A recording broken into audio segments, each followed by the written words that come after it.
বাঙালিদের বয়সের সাথে সাথে ভুঁড়ি জমে, কিন্তু জাপানিদের না। কেন? গবেষণা কি বলছে চলুন জেনে নেই। তার আগে প্রথমে জানতে হবে ভুঁড়ি কেন জমে। বয়স বাড়লে আমাদের শরীরে অনেক পরিবর্তন আসে, আর এই পরিবর্তনের ফলে অনেক সময় ভুঁড়ি জমা দেখা যায়। কিন্তু কেন এই ভুঁড়ি জমে? এটি মূলত বডি ফ্যাট বা শরীরে মেদ সঞ্চিত হওয়ার কারণে ঘটে। 2017 সালে journal of clinical endocrinology and মেটাবলিজমে একটি গবেষণা প্রকাশিত হয়। সে গবেষণায় দেখা যায় বয়স বাড়ার সাথে সাথে মেটাবলিক রেট কমে যায়, যার ফলে শরীরে মেদের সঞ্চয় বৃদ্ধি পায়। বিশেষ করে পুরুষদের ক্ষেত্রে অ্যাবডোমিনাল ফ্যাট বা পেটের ভুঁড়ি বেড়ে যায়। এখন আসি বাঙালি এবং জাপানিদের ভিতর আসলে পার্থক্যটা কোথায়। তাহলে কেন বাংলাদেশের বয়স বাড়ার সাথে সাথে ভুঁড়ি জমে এবং জাপানিদের জমে না? এর পেছনে অনেক কারণ রয়েছে এবং বৈজ্ঞানিক গবেষণায় কিছু গুরুত্বপূর্ণ তথ্য উঠে এসেছে। তার প্রথমে আসে খাদ্যাভ্যাস।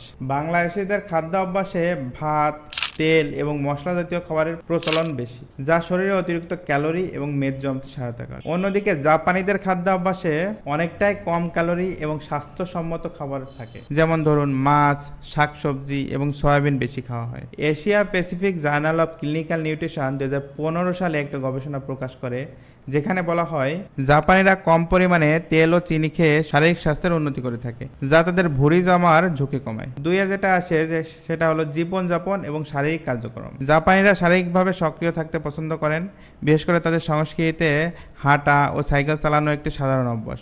অন্যদিকে বাংলাদেশে শারীরিক কার্যকলাপ অনেক কম এবং অফিসের কাজের সময় দীর্ঘ সময় বসে থাকতে হয়। এই কারণে শারীরিক কার্যকলাপের অভাবে ভুঁড়ি জমে যাওয়ার প্রবণতা বেড়ে যায়।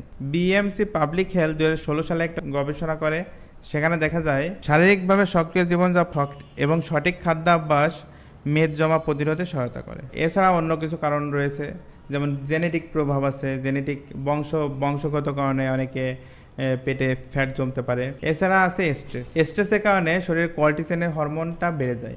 এই কর্টিসন হরমোন শরীরের ফ্যাট বৃদ্ধিতে সহায়তা করে, সুতরাং স্ট্রেসও মেদ বৃদ্ধিতে সহায়তা করে। আশা করি আজকের ভিডিওটি আপনাদের ভালো লেগেছে।